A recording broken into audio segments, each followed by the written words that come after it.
அஸ்ஸலாமு அலைக்கும் வரஹ்மத்துல்லாஹி வபரகாத்துஹு.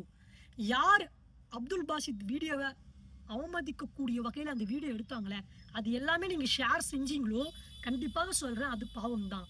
எனவே நண்பர்கள், இந்த வீடியோ வந்து நீங்கள் யார் யாருக்கெல்லாம் ஷேர் பண்ணீங்களோ அதே ஆட்களுக்கு இந்த வீடியோ ஷேர் பண்ணுங்க. ஏன்னா உண்மையை தன்மையை பற்றி நம்ம பேசலாம்.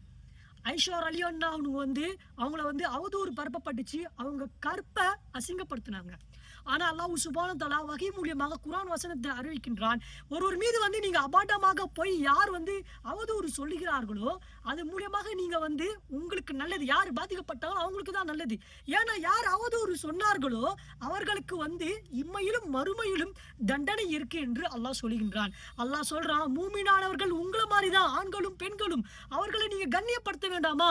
அவர்களுடைய குறை, அவர்களுடைய ஏன் வந்து அவங்களுடைய மானம் வந்து வெளியில போறவருக்கு நீங்க பண்றீங்க, அது தவறாகும் என்று அல்லாஹ் சொல்லுகின்றான். எனவே நண்பர்களே, யார் இந்த மாதிரி அவதூறு பொய்யை பரப்புகிறார்களோ அவர்கள் அல்லாஹ்வுடைய பாதையில் பாவம் செய்யக்கூடியவராக இருக்கின்றாங்க.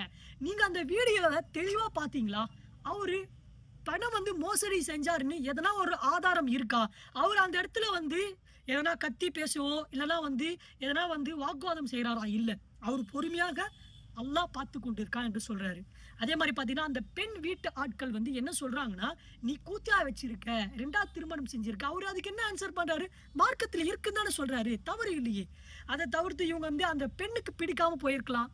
அண்டர்ஸ்டாண்டிங் இல்லாம போயிருக்கலாம். அதனால வந்த விளைவுனால போய் குற்றச்சாட்டு கூட இருக்கலாம்ல. நம்மளுக்கு அது உண்மை தெரியாதுல்ல. அந்த வீடியோ பார்க்க மூலியமாக ஒரு 10 பேர் சூழ்ந்து வந்து அவர் தான் குற்றவாளி, ஒரு வீடியோ போட்டா அவர் குற்றவாளி ஆக போறது இல்ல. அல்லாஹ்வே அறிந்தவன் என்று அல்லாஹ் குர்ஆன்ல சொல்லுகின்றான். எனவே நண்பர்களே, நீங்க அதிகமா மக்களுக்கு ஷேர் பண்ணீங்களே, இந்த வீடியோ அவர்களுக்கு மத்தவங்களுக்கு ஷேர் பண்ணுங்க. நான் அப்துல் பாசித்துக்கு சப்போர்ட் பண்ற வகையில பேசலாம். இந்த வீடியோ பார்த்த மூலியமா சொல்றேன். தீர விசாரிச்சுட்டு என்ன இருக்கோ அதற்கான நடவடிக்கை எடுக்கப்படும். எனவே நண்பர்களே, அல்லாஹ் சுப்ஹானஹு வ தஆலா அப்துல் பாசித் அவர்களுக்கு இந்த சோதனையிலிருந்து விடுவிப்பானாக. கெட்ட சூழ்ச்சியிலிருந்து அவரை பாதுகாப்பானாக. நல்ல வழி அவருக்கு தருவானாக என்று இன்ஷா அல்லாஹ் நாம் துஆ கேட்போம்.